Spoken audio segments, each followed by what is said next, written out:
nepapasakau vienos istorijos dar. Čia dar prieš išvažiuojant dirbau bare, už baro tiksliau. Bare visą laiką dirbu visą gyvenimą, nuo ryto iki vakaro. Bet už baro. Ir įeina moteris tokia, sviruojanti, nežinau, metų gal 60 kokį. Bet tokia tikrai sviruojanti ir tokia, pabalevojusi. Ir dar mąstau galvoju, pilt, nepilt jai, nes, taip, ar išeis, neišeis po to.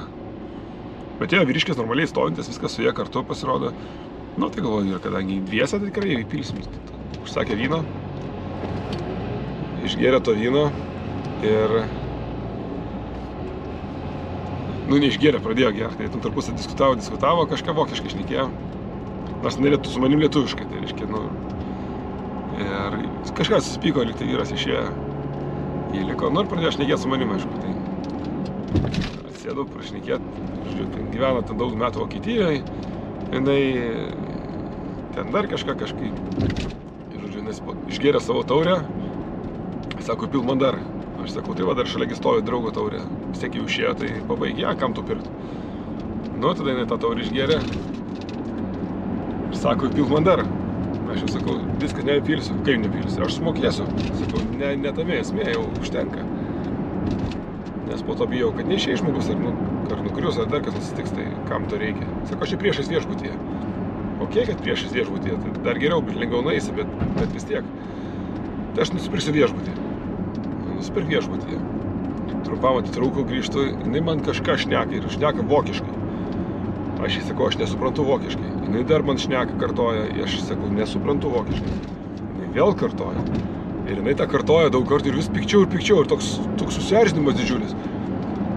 Ir aš galvoju, kas čia vyksta? Ir, tikrai toksai, nei juokis, nei verk, jinai matai, kad pyksta žmogus ant manęs. Ir man turbūt, jinai vis dėlto turbūt šneka vokiškai, aš sakinėju lietuviškai, jinai supranta, ir jai atrodo, kad jinai lietuviškai šneka. Kažkur nuėjau pasitvarkyti, kažką stalo nuvalyti, grįžtu, jinai sako, tik dabar supratau, atsiprašau, aš turbūt vokiškai kalbėjau. Tai vat, sprendimas nepilti daugiau turbūt buvo priimtas teisingai, ne? Žmogus vokiškai šneka, tu jie aiškiai negirdė, ką tu sakai, bet supranta, kad lietuviškai. Ir pyksta ir vėl vokiškai atsakinėja. Labai juokinga buvo, tikrai. Bet daugiau nepyliau, tai išėjo. Kai kam paliko įspūdį, ten mes trysia keliavom. Žodžiu, sustovėm už Kalvarijos, sakau, kei paskutinis yra, prisipylėm kuro, kavos nusipirkom. Bet aš tik įeinu ir kažkoks vyriškis su mergina ten ginčiasi. Ir ginčiasi, maždaug reikia pirkti alkoholį, jisai aiškina. Bet jau girtas. O viskas vyksta kokią 9 ryto. Jinai sako, užtenka, visko yra, jisai vis tiek jai reikia dar kiek. Kiek to džino turim? Jinai 6 butelius.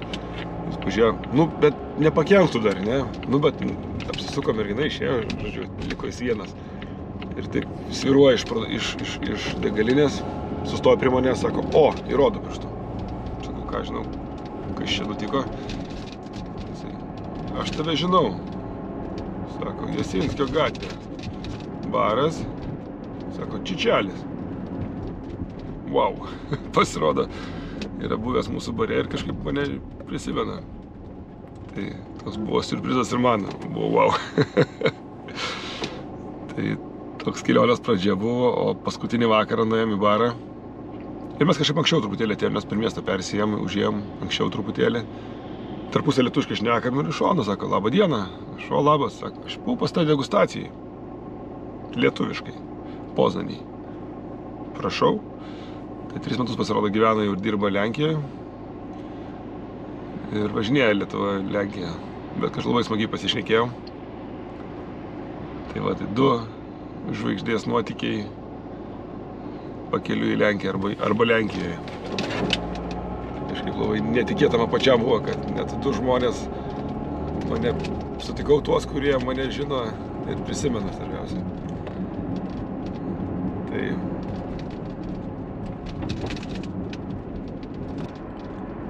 Lenkijoje yra, kas nežino, sekmadieniais ten parduotuvės negali dirbti. Tai realiai savaitgalį turi 1 dieną žmonės apsipirkti, tai yra šeštadienį, sekmadienį viskas tuščia. Visi prekybos centrai, didžiulės aikštelės, kas tuščia.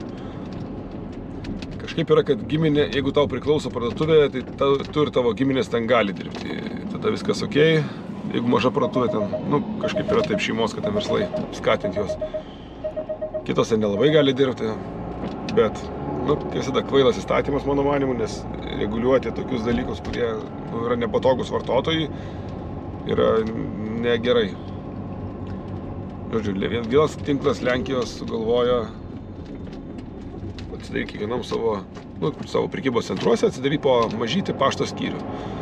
Nes pašto skyriui paštai gali dirbti sekmadieniais. Nu ir kadangi jie teikia pašto paslaugas, reiškia, jie gali dirbti ir sekmadienį. Nu, nes pašte visko būna. Bet kažkaip juos greit priraukė ir įdėjo skaičių, kiek mažiausiai apyvartos turi sudaryti pas tave pašto paslaugas, kad tu galėtum dirbti sekmadieniais. Nu, kas atrodo labai paprasta, bet žodžiu, uždarė. Ką jie padarė? Atsidarė skaityklos. Skaityklos gali dirbti sekmadieniais, tai pastatė stalus, ten knygų kažkiek padėjo, skaitykite. O skaityklos yra nemokamas, tai per apyvartą nebegali reguliuoti. Tai vėl dirba. Dabar sakė, dar neuždarė šitą dalyko.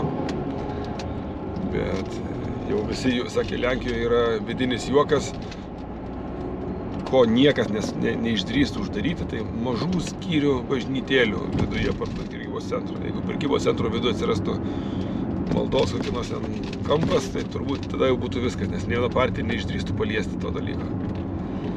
Čia gal dar laukia tai. O Žabkos ką pradėjo daryti? Tai kabinti savaitgaliais užkabina užrašą, kavinę. Tai mačiau ir pats vienoje vietoje, ne tai, kad užkabinta, tiesiog iš karto užrašyta jau ant naujos iškabos Žabka ir kavinė. Tai vienas staliukas kavos turi ir viskas. Ir tu gali, būdamas kavinę, dirbti visą savaitgalį. Tai man labai visąlaik juokingi ir labai smagus tokie būna dalykai, kai kvailai įstatymą apeina taip, kad jį po to sunku sureguliuoti būnant kitaip. Per išimtis visokės. Tai